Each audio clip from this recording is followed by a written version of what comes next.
Dagoth Ur welcomes you, Nerevar. Come, gaze upon the Daedric Princes and their quests in Skyrim. Let us go over what these false gods have to offer. Let us start with the god of madness himself, Sheogorath. He is the Mad Hatter in Alice in Wonderland, but the tea party is held in the mind of the most deranged emperor, Pelagius Septim III. He forces you to use Wabajak to help him resolve his delusions. While this quest might be entertaining, it had a lot more potential and substance to it until Bethesda decided to cut it. I would still recommend it. Boethia's quest is interesting because you have to sacrifice a follower. Honestly, any D-tier follower would do. For example, you can sacrifice Lydia or Kosnak. The downside is that if you want to sacrifice essential followers like Serena, it does not work, which is understandable, but Bethesda shouldn't prevent us from sacrificing any NPC. I would still recommend this quest. Namira's quest is basically the moral question of becoming Hannibal Lecter or sparing the life of a priest that worships the false gods. Personally, both sides are quite abhorrent, so I prefer to end them all at the same time. I can have my cake and eat it too. Overall, it is a fun quest, but I wouldn't recommend it. I'm not going to annoy you with the beacon meme and look at Meridia more objectively. I mean, you slay a few undead and get Dawnbreaker. What a grand and intoxicating innocence. This quest is generic, Nerevar. I would not recommend it, although Dawnbreaker is a good weapon. Hermaeus Mora is basically the whole Dragonborn DLC. But that aside, his quest in the original Skyrim game is basically Enenwa Blood Drive, which is entertaining in a way, but honestly, it is also another fetch quest. The Augma Infinium is a great reward, though. I recommend this quest. Malakath's quest involves helping some orcs, but it eventually becomes a fetch quest. However, the politics and the bickering of the orcs is a nice touch to the quest, so it is tough for me to make a decision here. I would recommend it despite the fetch component.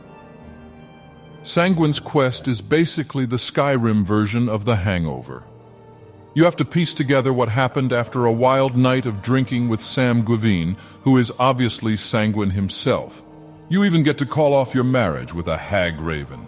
I highly recommend this quest if you want to have a good laugh, Nerevar. Clavicus Vile always gets himself in situations where he loses his sword or his companion. I feel bad for Barbas.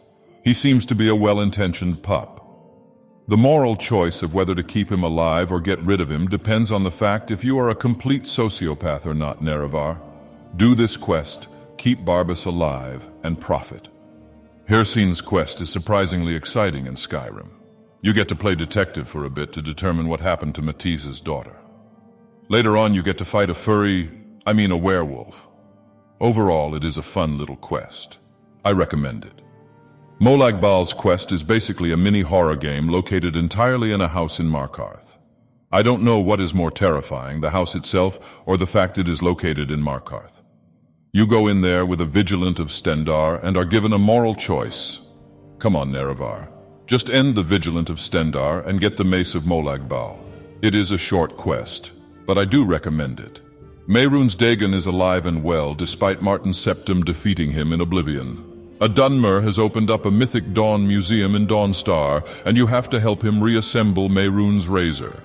Now, I am conflicted here because you have to sacrifice a Dunmer, but instead you get maybe one of the most powerful weapons in the game that can one-shot Alduin. Overall, it is a rewarding quest. I recommend it. Vaermina will make you drink her Kool-Aid torpor and send you to the Dream Stride.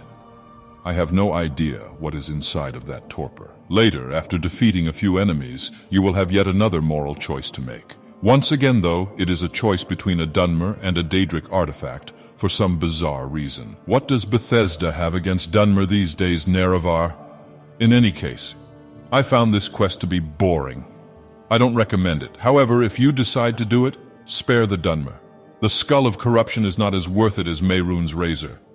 Nocturnal won't have my skeleton key. This is non-negotiable.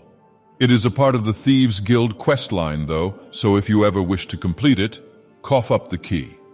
The quest is your usual dungeon crawler. I personally don't recommend it, but it's almost not optional if you are a completionist. Mephala sends you on a quest full of betrayal. You are supposed to use her ebony blade on your friends to restore it to full power. You are already a morally bankrupt character with no sense of remorse, so why not? I personally recommend this quest.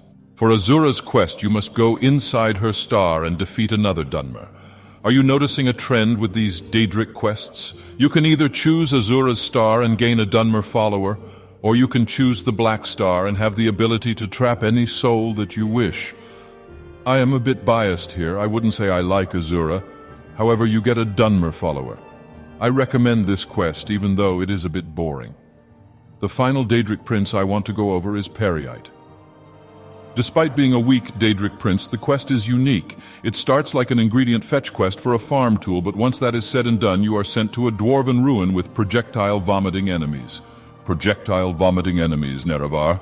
You also face off against a dwarven centurion and a surprisingly overpowered Bosmer. Spellbreaker is also a good shield. I recommend this quest. Do you know what saddens me? There is no quest for Jyggalag.